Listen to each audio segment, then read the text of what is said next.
So you've decided that you're ready to start selling digital products online. But when it comes to choosing where you're going to actually sell them, there's many choices and it's easy to get overwhelmed and wind up going down the research rabbit hole and never actually creating anything. So in this video, I'm going to break down some of the best places to sell digital products, their pros and cons, and why I would start out selling on Etsy in order to simultaneously build your own digital product brand that you own completely.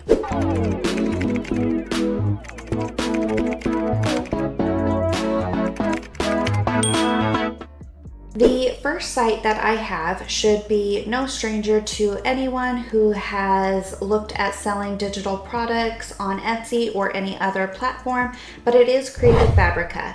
Creative Fabrica allows you to sell a huge range of digital products such as KDP interiors, logos, fonts, teaching materials, SVG graphics, planner templates, coloring pages, and more. And the benefit is definitely that you can create a shop and list your products for free. Also, another big benefit is that Creative Fabrica handles all of the customer service questions instead of customers communicating directly with you as the Etsy shop owner. So if you did just want to focus on creation, this is a nice option versus Etsy where you are required to handle every bit of the customer service yourself.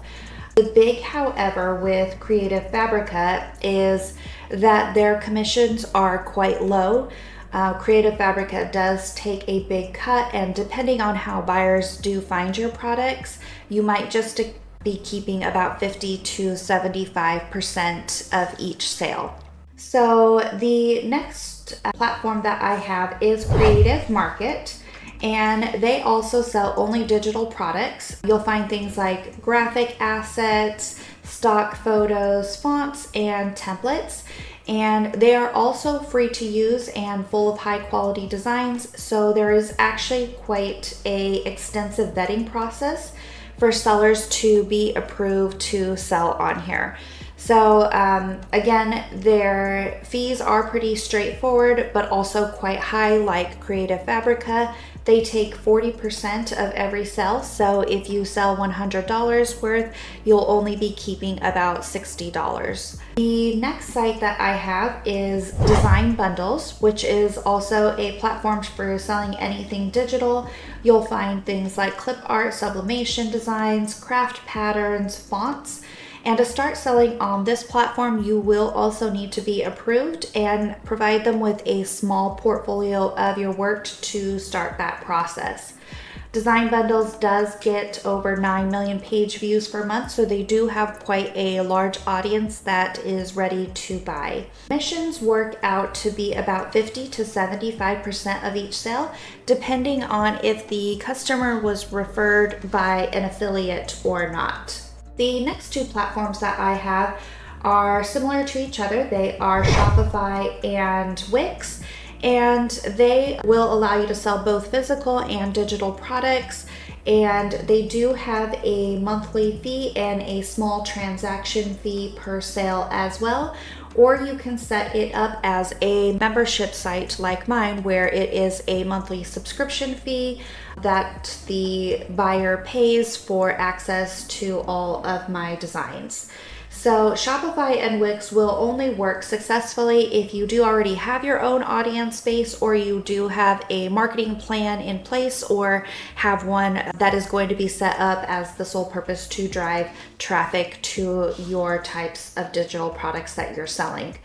So the final platform that I have is Gumro, and they are a platform that only sells digital products as well.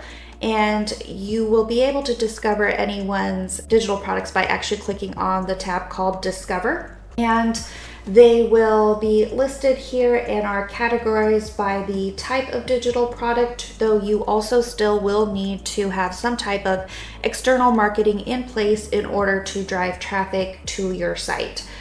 There is no monthly fee, and they take a very small percentage of your sales, so it is very beginner friendly and fairly inexpensive to use.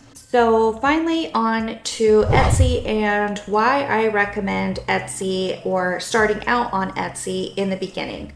First off is they are pretty much the most well-known digital product platform where there is already traffic built in. So they have over 81 million buyers and there's pretty much every type of digital product on here that you can imagine, from baby shower games to planner printables, social media templates. It is free to set up your Etsy shop, and each item that you list is 20 cents per listing. And then after you make a sale, Etsy does take 6.5% as a transaction fee. And then there is also a payment processing fee that will vary based on the country that you're in. So if you actually are comparing it to Design Bundles, Creative Market, Creative Fabrica, Etsy's transaction fees are still fairly low when you're talking about 40 to 50% of your sales on those other types of platforms. So once again, the main reason why I recommend Etsy to new sellers is because that you can build your own audience while you're also making sales simultaneously, with the ultimate goal of having your own shop set up on something like Shopify or Wix, or if you decide to go a membership route as well, like I have. Since Etsy has traffic for just about any digital product niche out there, it's all about niching down so that you can actually break into the marketplace and start building up your own brand depending on the product category and niche that you're in. When I did first start my Etsy shop, I did not have a Facebook group, an email list, or a TikTok audience, and I actually did not start them till much later after my shop had seen success. So I do recommend starting it out from the beginning because I would have saved a lot of time and probably would have gotten to my goals a lot faster had I started out those social medias and email lists from the beginning. So after I hit my first 5-figure month, I figured that I should start growing my own audience off of Etsy just in case anything ever happened, and also to funnel my customers to my membership site for reoccurring revenue. I started my email list by offering free designs for individuals to opt in and join, and did the same for my Facebook group. And the email list has now grown to over 17,000 people and the Facebook group to over 8,000. If I were to spend more time on TikTok as well, I probably would be able to grow that quite larger. It's almost to 10,000, but I was just not having enough time to dedicate to that channel as well. So every time that I get a sale on Etsy, my customers are also directed to join the Facebook group and the email list as well, which is how I continually add new people to my list and my group. My links are posted in my shop announcement, they are in my banner, they are in my social media bios. So pretty much anywhere where I can think to add my opt-in list link and my Facebook group link, I add it. If you don't want to post content in your Facebook group or TikTok or whatever social media account that you plan on starting, the email list route is the way that I would highly recommend, as it converts much higher anyway. And there's a reason that the group is only 8,000 members and the email list is 17,000, and they were both started at the same time. People just are more likely to sign up for an email versus going and joining a Facebook group or following a TikTok account. And you don't need any type of fancy autoresponder for your emails either if you choose not to. While I do use MailChimp and GetResponse as well, you can also choose to use something like Alora's email sender system, which I highly recommend. And if I were starting out again, I would use this instead of MailChimp or GetResponse. So this is built into Alora. You just click on email sender here. you can go ahead and create an opt-in page, which would look something like this. Join the Bailey Designed Co. mailing list. It needs to be just as simple as this. Grab this link, and this is the email opt-in list that you would be, or link that you would be promoting anywhere and everywhere that you can. And then once people start joining your email list, you'll have them listed here as subscribers, and you'll be able to send out newsletters and notifications of sales and any other type of marketing emails that you want to send.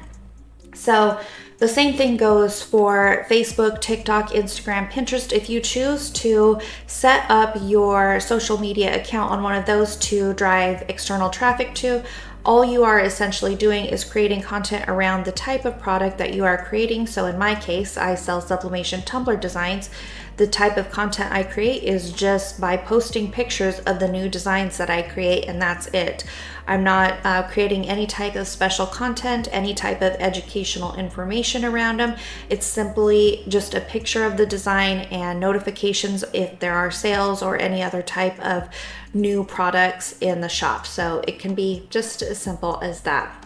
I have had amazing success on Etsy, and I will always recommend it, but with the ultimate goal that you do still look to build your own site on a external platform as well, just so you're not totally reliant on Etsy, as we all know that anything can happen on that platform.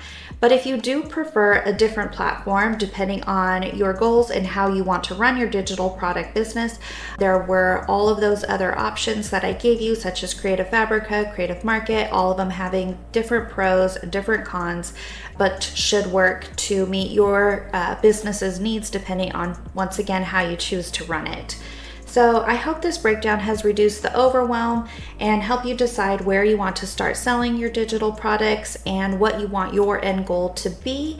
If you're looking for a step-by-step guide on how I set up my shop and my brand, check the link in the description below for my course that does go over everything from start to finish on how I built my Etsy shop and continued building my brand through external social media and email marketing.